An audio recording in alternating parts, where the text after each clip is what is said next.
Can we run through the treatment and management of stroke?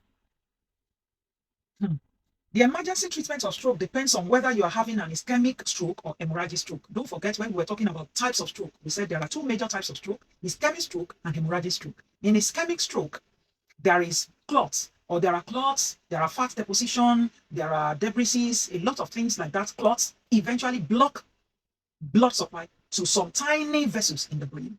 Then for hemorrhagic, there is bleeding. The bleeding, as a result of the tiny blood vessels in the brain, the bleeding eventually blocks blood flow and does not allow blood to flow to those tiny vessels in the brain. So emergency treatment will depend on which type of stroke the person has. So through history and some other things, we can be able to identify what type of stroke the person has. So during an ischemic stroke, the blood vessels in the brain are blocked, they are narrowed, and they are in a situation that there is ischemic stroke. Blood flow must quickly be restored to the brain if we do not want the brain cells to die. When the brain cells die, there is permanent disability. The brain does not function well again, even if the person is alive. So that is why stroke requires an emergency treatment and management when it happens.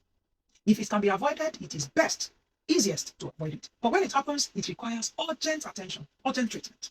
So when there is ischemic stroke, there is need to administer clot dissolvers. What I mean by clot dissolvers are drugs, medications that dissolve clots.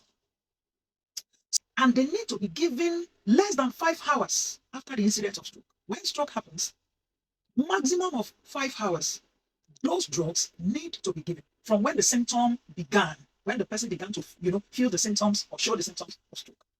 So the sooner the drugs are given, the better. Quick treatment improves the chances of survival and can reduce complications.